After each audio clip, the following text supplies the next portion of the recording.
Right now, we're living in a world where the Orlando Magic have a winning record. The Cavs are tied for 11th in the Eastern Conference, and the Suns just traded Eric Bledsoe for basically half of an almond joy, which, by the way, is the Adam Morrison on the Bobcats of Candy. So guys, I guess welcome to the new NBA. I mean, I know it's the beginning of the season, but things have been awesome so far. So today, of course, we are going to be covering the Eric Bledsoe trade, but before that, just a reminder that if you are new to this channel, make sure to subscribe for awesome NBA content all year. And again, the NBA has been very weird so far, so I think we're gonna have a lot of things to talk about. But for now, we're talking about the Eric Bledsoe trade, which I think is an absolute steal. But in order to really appreciate just how perfect this trade is for the Milwaukee Bucks, we need to admit to ourselves that in today's modern NBA, it's impossible to be a legitimate title contender with just one star player on your roster. No matter how good your role players are, no matter how perfectly you craft your team, you simply are not going to win a championship when you're competing with the Warriors with Steph, Durant, Clay, and Draymond, the Thunder with Russ, Paul George, and Melo, the Cavs with LeBron, Kevin Love, and Isaiah Thomas, the Magic with Aaron Gordon, Evan Fournier, and Nikola Vucevic. You get the point. By the way, that last one was a joke for everyone who immediately rushed to post a hate comment. At least I think it's a joke. Anyway, the point remains that one star is not going to cut it when the league is this stacked. So before this trade, the Milwaukee Bucks were not serious title contenders. And sure, adding just Eric Bledsoe to pair with Giannis is not going to win the Bucks a championship this season, but it is a giant step in the right direction,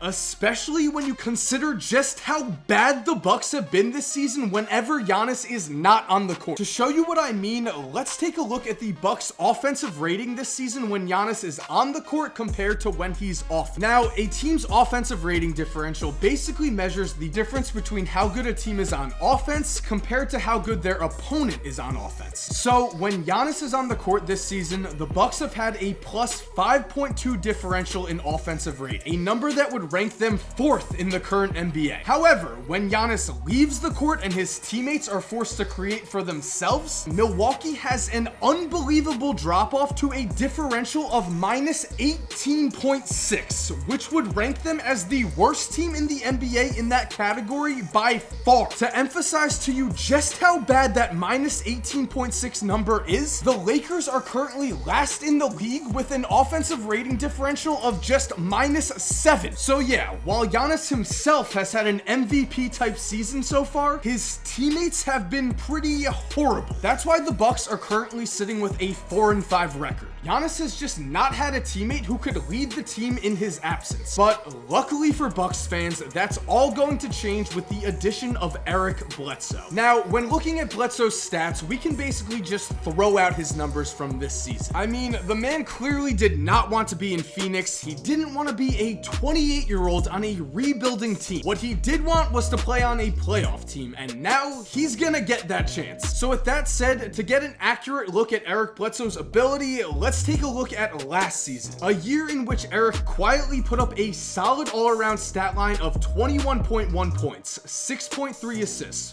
4.8 rebounds, and he had a PER of 20.5. Those are borderline all-star numbers, and if Bledsoe was not in the loaded West and instead was playing on a decent team in the East, it's very possible that he would have been an all-star, as his numbers were very similar to the stat lines of Kyle Lowry and Kemba Walker. And stats aside, Bledsoe just happens to be the perfect type of player to fit in with the Bucks roster. But I know at least some of you are disagreeing with me right now because, yes, from the second this trade was announced, doubts began to pop up about just how well Bledsoe would fit next to Giannis in Milwaukee. Because as we've seen this season, Giannis still doesn't have a jump shot, and so the Bucks have maximized his talents by spreading the court with shooters such as Malcolm Brogdon and Chris Middleton. Because of this, some have questioned how Giannis's game will be affected now that he has to share the court with another guard who likes to create his own offense. But before I even address that concern, I just have to say that in the NBA, it's hard to acquire acquire real talent like Eric Bledsoe. As we've seen with the Pelicans, who have failed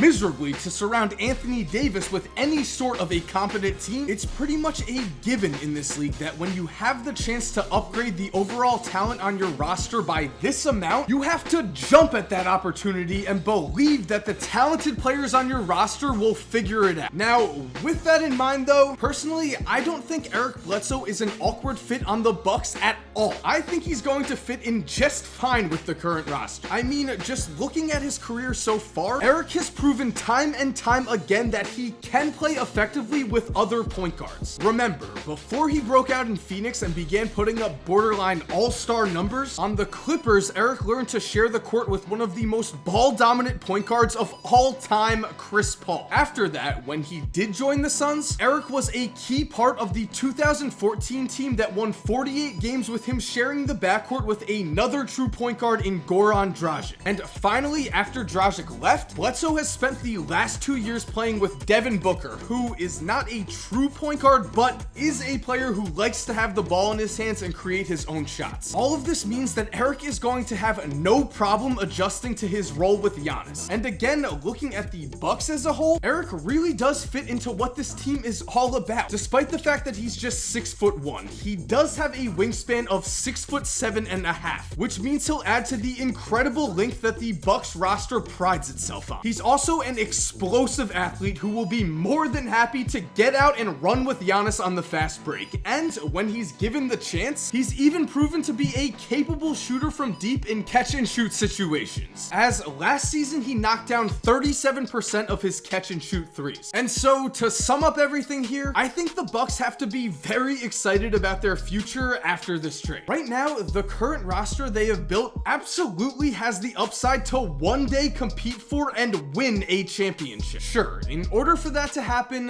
things are going to have to break their way. Giannis is going to have to prove that he can be the #1 guy on a championship level team. Jabari Parker has to come back from injury and produce at the same level or above that he was playing at before he got hurt. And in order for the Bucks to really compete, someone like Thon Maker is going to have to make some serious progress and become a quality starting center. And yes, every statement I just made has a big question mark attached to it, but that's the case with every young team that tries to make the leap from a playoff team to one that ends the season with a championship ring. When it's all said and done, there are no guarantees in the NBA. But at least if you're a Milwaukee Bucks fan, you can go to sleep tonight knowing your team just got a lot better and the future of your organization is now a lot brighter. And guys, let's finish this video by having a heart-to-heart about the Phoenix Suns. Now, in my opinion, I don't think Eric Bledsoe or Ryan McDonough, the Suns GM, handled this properly. On one hand, we have Eric Bledsoe, who waited until the preseason to ask for a trade and then tweeted out after he didn't get one in a few weeks. On the other hand, we do have Ryan McDonough, who is supposed to be a professional, which means he's not supposed to go on a radio show and tell the whole world that Eric Bledsoe is no longer a Phoenix Sun. Yeah, Eric Bledsoe did handle this the wrong way, but McDonough completely tanked his trade value by going on that radio show. Plus, in my opinion, the Suns should have traded Bledsoe during the summer even if he didn't ask for it. Last season, Phoenix made the decision to shut down Eric Bledsoe for the last 14 games of the season. They did this because they said they wanted the young guys to get more of a chance to play. Now, in Eric Bledsoe's mind, and really anyone's mind, isn't that a clear sign that you are not a part of the team's future? So again, yeah, if you're being paid millions of dollars, you should not tweet out that you want out of that city or that hair salon. That story has never been proven false. But what I'm saying is I do understand Eric Bledsoe's frustration, and I think he's going to